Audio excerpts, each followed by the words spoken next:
Hello my dear student, कैसे हो? स्वागत है आपका यूट्यूब चैनल प्रज्ञा स्टडी पे। फ्रेंड्स, आज की इस वीडियो में कक्षा 6 गणित पढ़ने वाले हैं। संख्याओं के साथ खेलना, प्रश्नावली 3.2 क्वेश्चन नंबर 1। 3.2 पढ़ने से पहले हम लोग सम संख्या, विषम संख्या, भाज्य और अभाज्य संख्या के बारे में थोड़ा सा जान लेते हैं। तो चलिए सम संख्या के बारे में पढ़ते हैं। तो सबसे पहले हम यहाँ पे गिनती लिख लेते हैं। 1 2 3 4 5 6 7 8 9 10 11 12 13 14। ऐसे हम पहाड़ा और भी लिख सकते हैं, 100 200 500। तो यहाँ तक ही लिखें। अब इसमें बताइए कि सम संख्या कौन है। तो हम कैसे जानेंगे सम संख्या कौन है? तो वे संख्या जिसमें 2 का पूरा पूरा भाग लग जाए, 2 से पूरा पूरा भाग लग जाए। जैसे 2 से भाग हम 1 में देते हैं, 1 में, तो इसमें भाग तो नहीं लगेगा, तो ये नहीं है, ये सम संख्या नहीं है। अब 2 से देखते हैं, 2 में भाग दे करके, 2 से 2 में भागते हैं, 2 एकम 2, ये जा रहा है भाग एक बार में, तो ये सम संख्या है मेरा। अब देखते हैं 2 से भाग लग रहा है 3 में, 2 से 3 में पूरा पूरा भाग लगना चाहिए, यहाँ तो नहीं लग रहा है, 2 एकम 2, यहाँ पे 1 आ जा रहा है, ये सम संख्या नहीं है। अब देखते हैं 2 से 4 में भाग लग रहा है, 4 में, 2 दूना 4, ये भी लग रहा है, ये भी सम संख्या है। सम संख्या पहचानना है फ्रेंड्स कि 2 से पूरा पूरा भागना चाहिए, तो 2 में लगेगा, 4 में, 5 में तो नहीं लगेगा, क्योंकि 2 के पहाड़ा में 5 नहीं आता है, 2 के पहाड़ा में 6 आता है, 2 के पहाड़ा में 8 आता है, 2 के पहाड़ा में 10 आता है, तो ये पूरा पूरा भाग लगेगा, तो ये मेरा सम संख्या हो गया। और विषम संख्या किसे बोलेंगे? जिसमें 2 से भाग नहीं लगे, जैसे 1 2 से भाग नहीं लगा, एक में ये 2 से भाग नहीं लगा, इसमें पूरा पूरा भाग नहीं लगा, तो ये हो गया। तो विषम संख्या मेरा ये हो जाएगा, ये हो जाएगा। तो चलिए यहाँ पे हम लिख लेते हैं सम संख्या 2 4 6 8 10, और भी आप लिख सकते हैं। 2 से जिसमें पूरा पूरा भाग लग जाता है वो सम संख्या है, 2 से जिसमें भाग नहीं लगता है वो विषम संख्या है। अब विषम संख्या लिख लेते हैं 1 3 5 7 11 और 13, डॉट डॉट आगे भी लिख सकते हैं। अब भाज्य संख्या क्या होता है? अब इसी में से हम एक नंबर ले लेते हैं भाज्य संख्या, मान लीजिए हम 8 ले लेते हैं, 8। अब यहाँ पे देखेंगे ये 1 के पहाड़ा में भी आता है 8, 2 के पहाड़ा में भी आता है, 2 चौके 8, 4 के पहाड़ा में भी 8 आता है, और 8 के पहाड़ा में भी 8 आता है। तो ये हो गया मेरा भाज्य संख्या। भाज्य संख्या खुद का पहाड़ा से भाग जाएगा, 1 के पहाड़ा से भाग जाएगा, और किसी अन्य संख्या से भी भाग जाएगा। जैसे मान लीजिए 1 के पहाड़ा से तो जा ही रहा है, इसमें 8 के पहाड़ा से तो जा ही रहा है, अब 2 और संख्या से भाग जा रहा है, तो ये मेरा भाज्य संख्या हो जाएगा। जैसे हम 4 भी ले लेते हैं। अब देखते हैं ये 1 के पहाड़ा से, तो फिर 2 के पहाड़ा, 2 दूना 4, 4 के पहाड़ा से भी ये कट रहा है, तो इसका कितना गुणनखंड है? 2 से अधिक गुणनखंड होना चाहिए। तो यहाँ देखिए कितना गुणनखंड है, 1 2 3 4, इसमें भी 4 है। अब मान लीजिए हम 2 ले लेते हैं, देखते हैं 2 भाज्य संख्या है या अभाज्य संख्या। ये 1 के पहाड़ा में आता है 2, और 2 के पहाड़ा में, और किसी दूसरा पहाड़ा में तो 2 नहीं आता है, तो इसका 2 ही गुणनखंड है, एक ये और एक ये, और 2 से अधिक होना चाहिए तब भाज्य संख्या होता है। तो ये मेरा क्या हो गया? अभाज्य संख्या। अभाज्य, यहाँ पे सिंपल समझ जाइए फ्रेंड्स कि भाज्य संख्या हम लोग किसको बोलेंगे? और अभाज्य संख्या जिसका 2 से अधिक गुणनखंड रहेगा वो भाज्य संख्या होगा, जिसका 2 से 2 या 2 से कम रहेगा तो वो अभाज्य गुणनखंड होगा। जैसे देखिए इसका, अब 16 का मान लीजिए ले लेते हैं, तो 16 1 के पहाड़ा में भी आता है, 2 के पहाड़ा में भी आता है, 4 के पहाड़ा में भी आता है, और 16 के पहाड़ा में आता है। इसका कितना गुणनखंड है? 4। 2 से अधिक है गुणनखंड, 1 2 3 4, तो ये कौन सा हो गया? भाज्य संख्या हो गया। और अभाज्य संख्या मान लीजिए 15 का, ये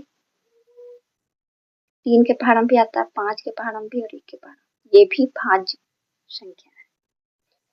अब हम और देख लेते हैं 13, ये 1 के पहाड़ा में और ये 13 के पहाड़ा में आता है। इसका 2 ही गुणनखंड है, ये खुद के पहाड़ा से लग रहा है और 1 के पहाड़ा से लग रहा है। अगर खुद के पहाड़ा से और 1 के पहाड़ा से लगी तो ये अभाज्य गुणनखंड है और ये सब भाज्य गुणनखंड। ये सिंपल है फ्रेंड्स, याद रखिएगा।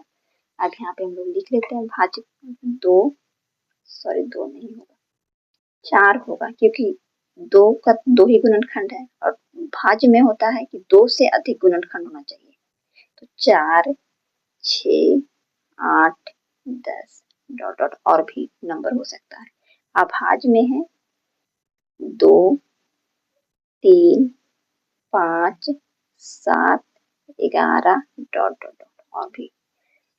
तो यहाँ पे सिंपल समझ गए फ्रेंड्स, जिसमें 2 से पूरा पूरी भाग लग जाता हो वो सम संख्या होता है, जो 2 से भाग नहीं लगता हो पूरा पूरी वो भी सम संख्या, और भाज्य संख्या वो जिसका 2 से अधिक गुणनखंड हो वो भाज्य संख्या।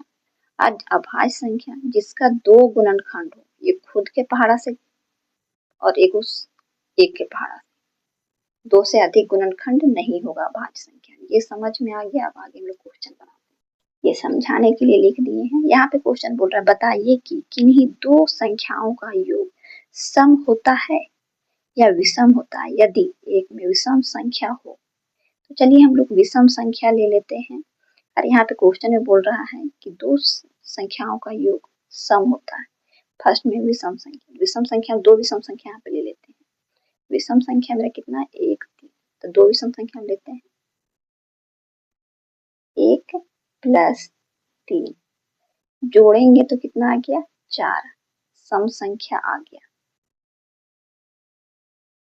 यहाँ पे क्वेश्चन में ही बोल रहा है विषम संख्या 2 संख्याओं का योग, तो 2 संख्या हम ले लिया विषम संख्या, तो 4 आ गया। अब बी नंबर सम संख्या, 2 सम संख्या ले लेते हैं 2 और 4, 2 + 4, ये जोड़ दिए, यहाँ भी जोड़े तो सम आया। तो यहाँ पे लिख देंगे किन्हीं 2 विषम संख्याओं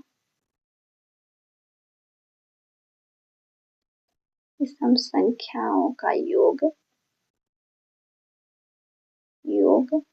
सम होता है। 2 विषम संख्या लेके अगर हम लोग जोड़े फ्रेंड तो यहाँ सम आ गया। अब यहाँ भी 2 सम संख्या को लेकर के जोड़े तो सम आ गया। तो किन्हीं 2 सम संख्याओं का योग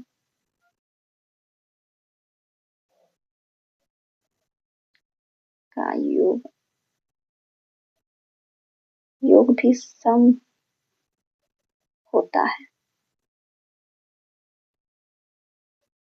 यहाँ पे विषम संख्या 2 विषम संख्या लेकर के जोड़े, यहाँ सम बोला था तो 2 सम संख्या लेकर के जोड़े और दोनों को जोड़े तो सम आया। अब दूसरा क्वेश्चन बना।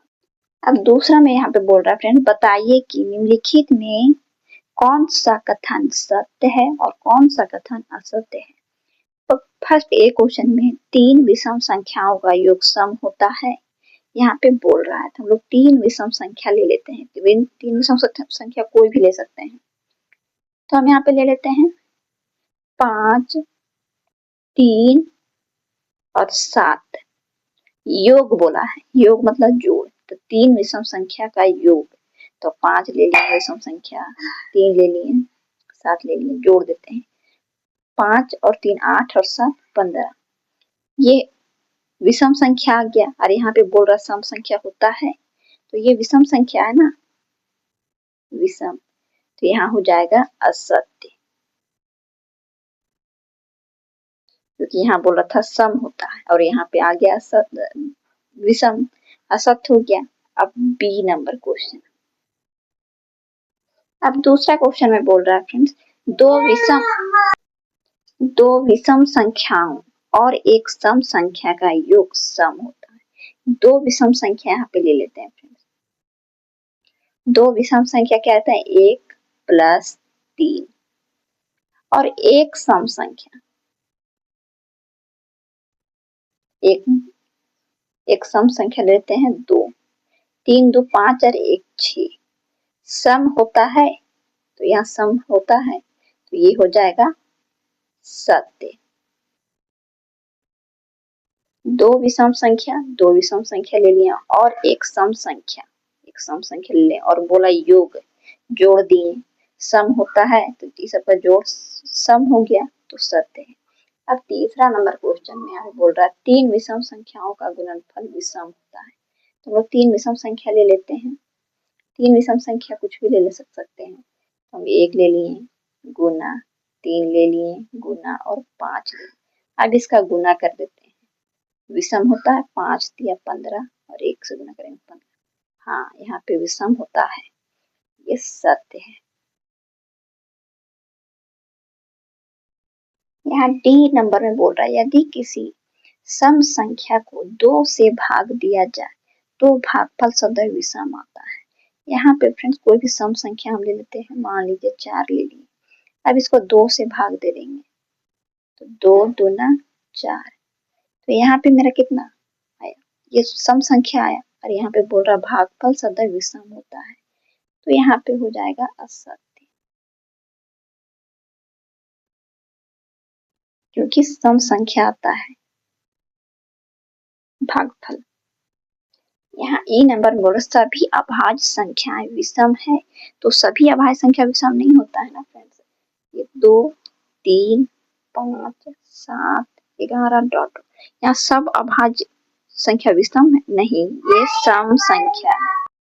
सभी अभाज्य संख्याएं विषम नहीं है क्योंकि ये सम है, इसलिए यहाँ पे हो जाएगा असत्य, क्योंकि यहाँ पे गलत बोल रहा है। सभी अभाज्य संख्या विषम नहीं होता है, क्योंकि देखिए ये सब विषम है, लेकिन यहाँ पे ये 2 तो अभाज्य संख्या और ये सम है, इसलिए ये असत्य है। अभाज्य, यहाँ पे एफ बोल रहा है अभाज्य संख्याओं के कोई गुणनखंड नहीं होते, तो अभाज्य संख्या कोई गुणनखंड नहीं होता। यहाँ पे देख लेते हैं 2 अभाज्य संख्या है, इसका गुणनखंड 1 है और ये 2 है, क्योंकि 1 के फाड़ा में 2 आता है, 2 के फाड़ा में, जिसका 2 गुणनखंड है, तो ये तो सही है। और यहाँ पे बोल रहा है कि कोई गुणनखंड नहीं होता है, यहाँ पे असत्य, गुणनखंड होता है। जी में बोल रहा 2 अभाज्य संख्याओं का योग सदैव सम होता है। यहाँ 2 अभाज्य संख्या हम लोग ले लेते हैं, 2 और 3 जोड़ेंगे तो 5। 5 मेरा क्या है? सम संख्या नहीं है, विषम संख्या है, विषम, तो यहाँ पे हो जाएगा असत्य। एच में बोल रहा है केवल 2 ही एक सम अभाज्य संख्या है। अभाज्य संख्या मेरा क्या क्या है? 2 3 5 7 11 डॉट डॉट। और तो देखिए यहाँ पे अभाज्य संख्या में एक ही सम अभाज्य है, ये सम संख्या है लेकिन अभाज्य संख्या है, ये सम है, तो यहाँ पे ये सत्य है। यहाँ पे बोल रहा है केवल 2 ही एक सम अभाज्य संख्या है, तो इसमें तो केवल एक ही 2 सम अभाज्य संख्या सही बोल रहा है, मतलब सत्य है। आई में बोल रहा है सभी सम संख्याएं भाज्य संख्या है, तो नहीं, सभी सम संख्या भाज्य संख्या नहीं है, क्योंकि 2 तो अभाज्य संख्या है ना, 2 अभाज्य संख्या है, 3 5 7 11, ये अभाज्य संख्या है, लेकिन इसमें ये सम संख्या है, इसलिए सभी सम संख्या भाज्य संख्या नहीं हो सकता, क्योंकि ये अभाज्य संख्या है। 2 मेरा अभाज्य संख्या, इसलिए मेरा 2 क्या है? अभाज्य संख्या है, इसलिए सभी सम भाज्य संख्या नहीं हो सकता है। यहाँ पे ये गलत बोल रहा है, असत्य।